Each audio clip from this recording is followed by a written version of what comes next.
Père Fabio, je ne comprends toujours pas comment les gens ont tant de foi. Après tout, en réalité, qu'est-ce qu'il y a la foi? Je fais dans les mains, veuillez me guider à ce sujet. Est-ce que je pêche contre Dieu? Vous voyez, les gars, c'est intéressant, parfois nous avons la tentation de penser toujours à notre foi en comparaison. Je dis toujours que la comparaison est une façon très ingrate de vivre, ou même de qualifier une chose. Il est ingrat de qualifier une réalité, par exemple, de comparer, car parfois cette situation, elle ne mérite pas d'être comparée, elle est unique. Tout ce que nous comparons est en danger de créer des injustices en nous, ou risque de créer des injustices à l'extérieur de nous. La comparaison est un moyen étrange de commettre une injustice. Et je dis toujours que nous, pour le moment, nous parlons de foi. Nous n'avons pas le droit de comparer qui que ce soit à qui que ce soit. Parce que sinon, nous finissons par ignorer certains aspects de la foi qui sont soudainement plus vivants dans l'un, moins vivants dans un autre, mais ne peuvent être considérés comme plus importants ou moins importants. Ce sont des aspects différents. La psychologie nous enseigne, non? Il y a 3 perspectives très intéressantes de la psychologie. Celui qui considère que l'être humain est le résultat du conditionnement génétique. Il est donc ce que c'est parce qu'il a reçu une génétique. L'autre lignée de la psychologie comportementale dira non, que c'est le résultat de l'environnement. J'ai même eu cette célèbre phrase, non? Donnez-moi un enfant, et je le fais. Un intellectuel ou un marginal.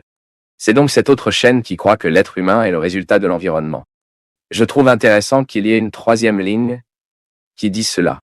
Il n'est ni meilleur ni pire parce qu'il est génétiquement programmé, non? Parce qu'il a une charge génétique. Il n'est ni meilleur ni pire parce qu'il a été créé au milieu ou pas cela. Il est différent. Il n'est donc pas déterminé par la génétique ni au milieu. Il a une différence, et de cette différence, la personne est de manière différente. La personne, est-ce qu'il est... Ensuite, les gars, il y a toute une influence sur ce que j'ai reçu génétiquement. La foi est née de cela, mon peuple. Je crois selon l'environnement qui m'a fourni les instruments de ma foi. Qu'est-ce que la foi? La foi est que vous avez la possibilité de croire en ce que vous ne voyez pas. Parce que si vous voyez, ce n'est plus la foi. C'est pourquoi je remets parfois en question certains modèles de religion ou non. La foi, c'est né exactement ce que nous ne pouvons pas voir. Je comprends l'amour, par exemple, comme une forme de foi. Pourquoi aimez-vous cette personne? Je ne sais pas. C'est une question ingrate, non? Ce n'est pas comme ça. L'amour ne survit-il pas non plus? Il survit à partir de ce que je sais. Mais il nous garde les uns à côté des autres, et précisément pour ce que nous ne savons pas encore les uns des autres. C'est la foi. J'ai foi en toi. C'est beau, non? Vous prendrez une douche. Vous ne pensez jamais? Avez-vous un acide dans ce savon? Tu ne penses pas. Vous agissez de bonne foi. C'est ce qui lui fait croire qu'une personne n'a pas endommagé son savon. Il n'a pas fait d'attaque contre son savon. C'est la foi. Tout est une expérience de la foi. Vous êtes ici à l'intérieur de ce théâtre. Vous êtes dans la foi que ses fondations sont solides. Il ne tombera pas sur notre tête. Vous êtes-vous déjà demandé si nous avons commencé à douter de tout? Vous n'entrez plus dans le supermarché parce que vous pensez qu'il tombe. Je ne me rapproche pas de cette personne parce que je pense qu'ils me trahiront. Non. Tout est une expérience de la foi. Maintenant, comment se manifeste-t-il devant le sacré? Tout cela se manifeste dans la foi sacrée de l'expérience que nous avons en tant que personne. La grande injustice, c'est quand je veux comparer ma foi avec celle de ma mère, par exemple.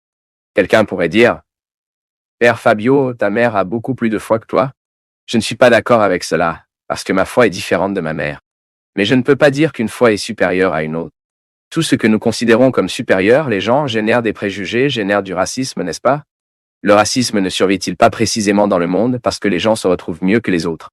La même chose se produit à l'horizon de la foi. Nous n'avons pas le droit de comparer la foi de quiconque. Soyez prudents, ne comparez pas le vôtre avec les autres, et ne permettez pas de comparer le vôtre. Vous avez une façon spécifique de croire en Dieu.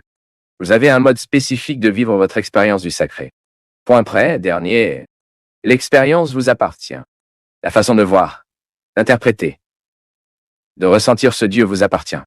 Il ne peut pas être comparé, car sinon vous commencez à vivre cette chose, je suis meilleur ou je suis pire. Et en fait, nous n'avons pas à le faire. Même les gens qui se sentent mieux, personne qui se sent pire. Soit dit en passant, je pense que les problèmes du monde seraient résolus le jour où nous posons ces questions sous nos yeux. Vous n'êtes ni pire ni meilleur, c'est juste différent.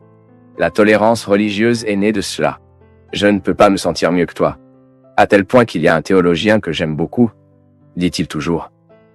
Chaque religion a le droit de vivre son Ancien Testament. Qui vivait déjà, par exemple, Vous qui êtes chrétien, qui êtes déjà dans le Nouveau Testament, vous risquez de regarder l'Ancien et de parler comme ça, Notre-Dame, nous sommes bien meilleurs qu'eux. Seulement, il y a des gens qui sont encore Old Testament.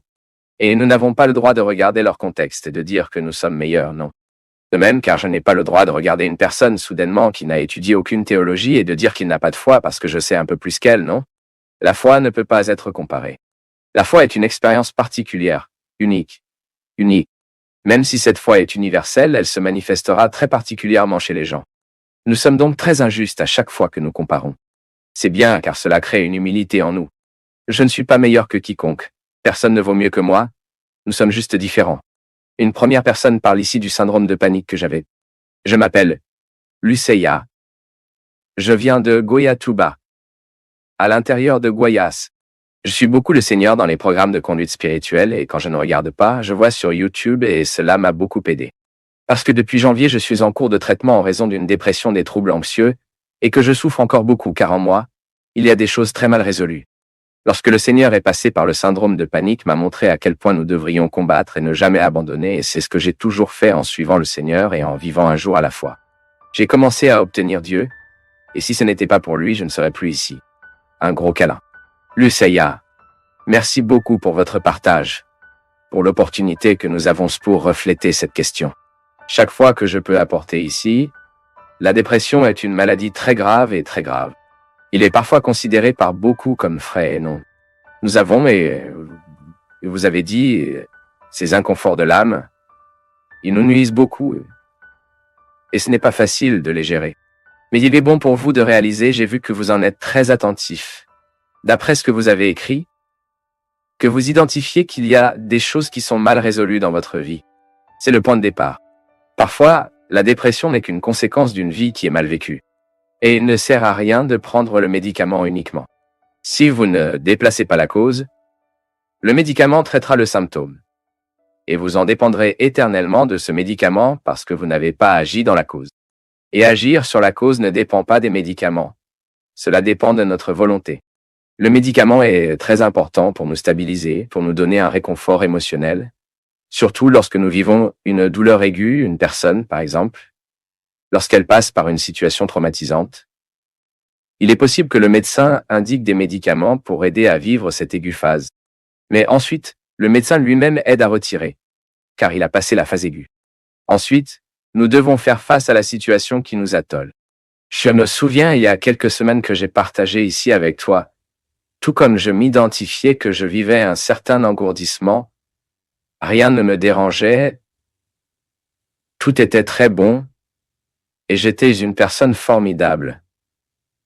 Parce que vous ne voyez aucun problème. Mais je ne suis pas comme ça. Je ne suis pas comme ça.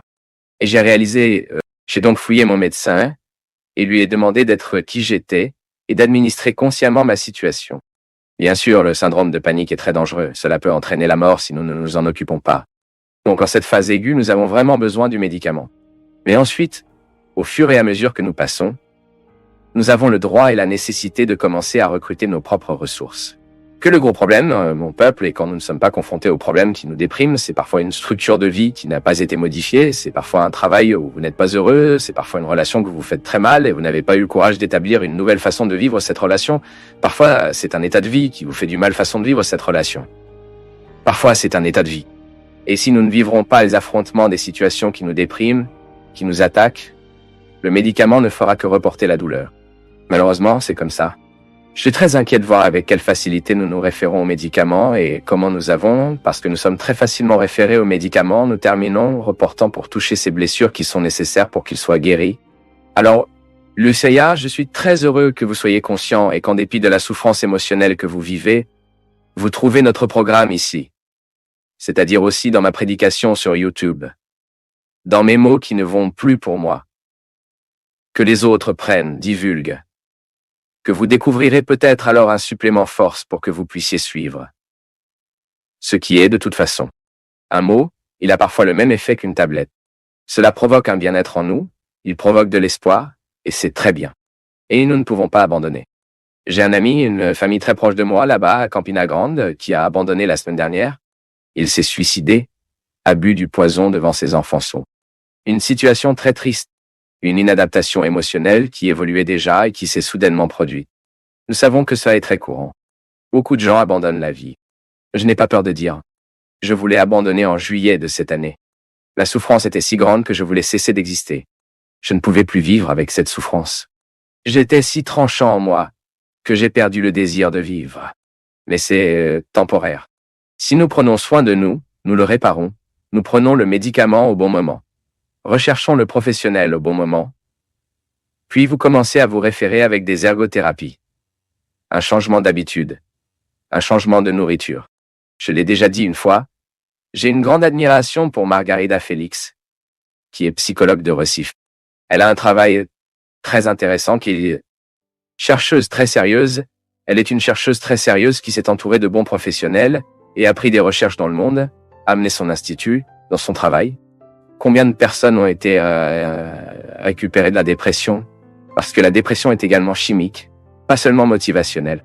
Parfois la personne est triste. Ce n'est pas parce qu'il a une raison d'être triste, c'est parce qu'il est chimiquement désorganisé. Quelle est la chimie de notre organisme? Mais notre nourriture, notre production hormonale, qui est toute stimulée par des habitudes. Nous savons que l'activité physique a le pouvoir d'aider à régulariser notre production hormonale. Il y a donc tellement de choses à faire, nous devons être moins paresseux en main avec nous. Parfois je m'inquiète très inquiet, Jocelyne, que je trouve des personnes très accueillies dans les capsules. Ne changez pas leur comportement. Donc ils dépendront de cette médecine pour toujours, soudain que la médecine n'a aucun effet. Vous devez aller à un plus fort, et il n'a pas de fin. C'est un danger très grave et très grave. Un danger très grave de nos jours. Cet logement des gens pour ne pas changer ce qui est réellement tuant. Ce qui fait réellement tuant.